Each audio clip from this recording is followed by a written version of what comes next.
So apparently here in the UK, the average Brit spends £530 a year on coffee. That's made up of buying several cups a week at £3.40 each to get that much needed boost through the working day.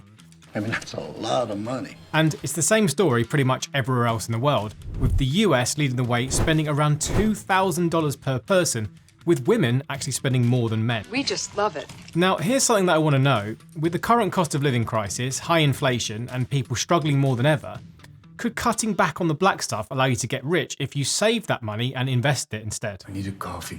Coffee, yes, stat. So let's do some quick maths together. Say that we're this average Brit spending £530 a year on our coffees, and we decide to stop entirely, or maybe even we just start bringing it in from home. Could we spend that money better by saving or investing it? And just how much are we throwing away each year if we take a really long-term view? Okay, so £530 a year is about £45 a month, maybe the cost of fibre broadband, or maybe like Netflix and Amazon Prime, something like that. If we took that money each month and saved, or more importantly invested it, what could that end up looking like over the next 20 or 30 years? Can a lifetime's worth of coffee savings be worth the trade-off for a bit of delayed gratification? Let's run the numbers to see if giving up that morning hit is going to be worth it. So if I pull up a trusty compound interest calculator and say that I want to invest £45 a month every month for the next 30 years, and then I say I want to get a return on that money of about, let's say 6%, because that's the very long-term returns of the US stock market once you take out inflation across almost 2 centuries. And it's no good saying we'll have £1 million in 30 years if £1 million won't even buy you anything by that time.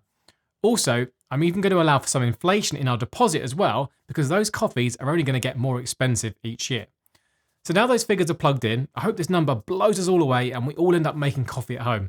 Let's calculate this and get the result. So with the magic of editing, the result is £61,591 in 30 years' time. I mean, it's not nothing, and we've had some serious compound interest at work as well. We've put in £25,689 during that time, meaning that we've gained a huge £35,856 in interest alone.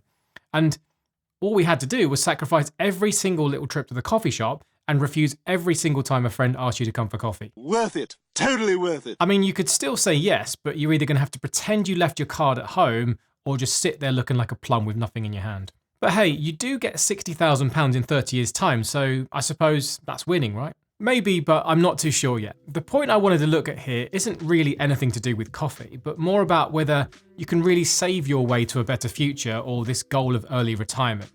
We often hear a lot in the media that millennials like me are spending all of their money on coffees and avocado toast.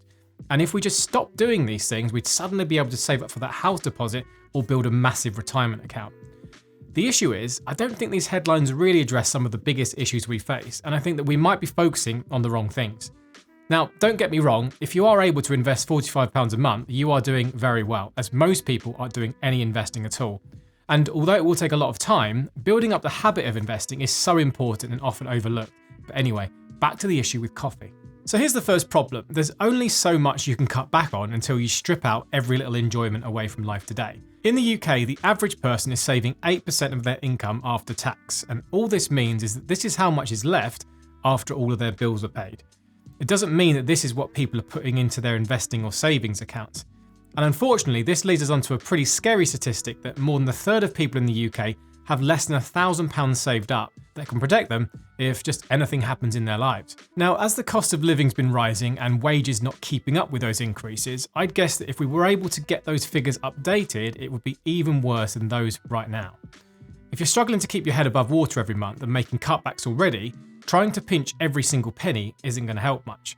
The problem here isn't a savings problem, it's an income problem, but let me explain. In the US, and somewhat here in the UK as well, there's a movement of people who subscribe to something called FIRE. It stands for Financial Independence, Retire Early. It's the idea that if you follow a simple set of principles in your life, you can retire much earlier than the average person. The principles are pretty simple. You have a very high savings rate, around 50 to 70% of your income. You live very frugally and practice minimalism, and then you just invest all of your spare cash into nice low-cost investments like index funds, something that I speak about a lot on this channel. The concept is simple after that. Over the years, with all of the savings going into the markets, you end up building up an investment pot that can end up replacing all of your salary, so you no longer have to work.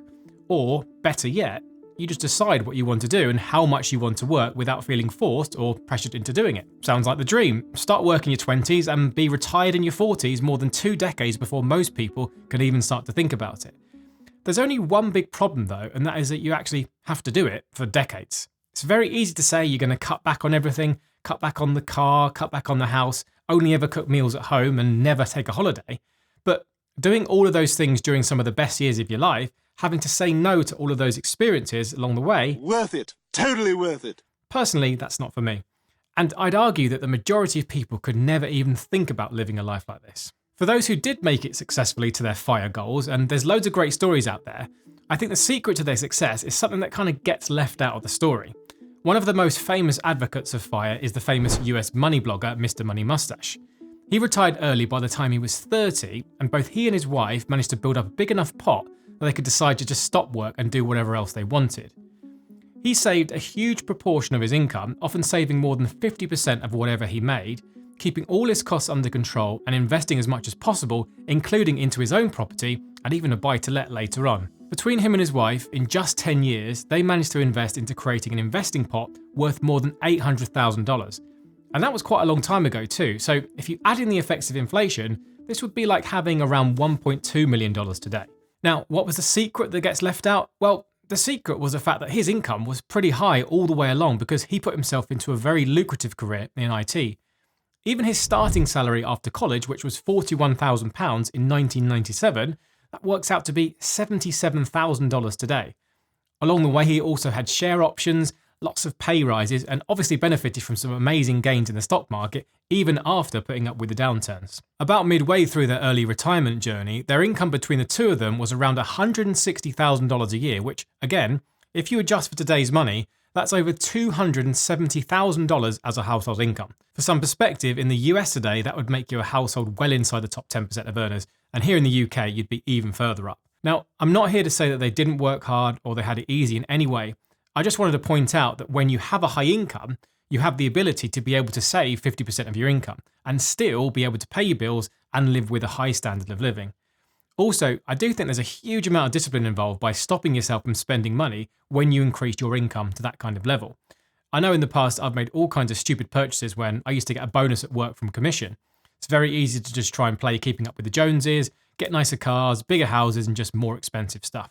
You've only got to picture the latest hotshot footballer to imagine someone that spends just as much as they earn.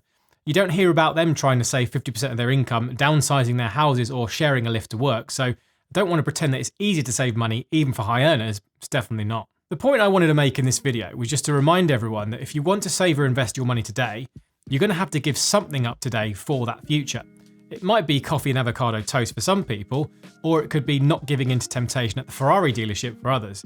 But just a reminder on the lower end again, there's only so much you can give up if you don't earn enough compared to those earning more money. I know it might sound really obvious, but the secret to a high savings rate and being able to invest lots of money is having a higher income. With cutting back, there's only so far you can go until you really start to feel the pain. Whereas if you're able to learn a valuable skill and increase your income, either full-time or on the side, this is going to give you a lot more options. The data also backs this up as well. If we have a look here at the savings rates based on the level of household income, you can see that as people earn more money, their savings rates keep going up. I know this might sound obvious and many people are still thinking this is just silly, but consider the fact that there's nothing stopping those high earners from spending all of their money on stuff too. And sure, it's optional spending and they can easily cover their bills, but the difference between them having to work for the next 20 years and being able to retire early all comes back to this savings rate. The more money you can invest today and leave it for a very long time gets all of the benefits of compound interest. And the earlier you start, the better it becomes later on in life, but there are absolutely no guarantees when it comes to investing. So what's the solution then? And what's the answer to this question? Well, really, I just wanted to highlight the importance of saving money that you can invest. We're all going to be in a different position and we all might want different things on our toast, but two things we can control is how much we choose to spend and how much time we focus on getting a higher income. Whether that's from a better paying job, a side hustle, or making your own business, the higher your income, the greater the amount of money you can save. It's really as simple as that. And all you need to do is rinse and repeat that for many, many years. Always sounds easy, doesn't it? But it's way easier said than done. Now, if you have saved some money up from saving all of that avocado toast and coffee, you are in the right place. Here's a video on some of the best investment funds you can buy to help you along the way. I'll see you in the next video. Happy investing. Worth it. Totally worth it.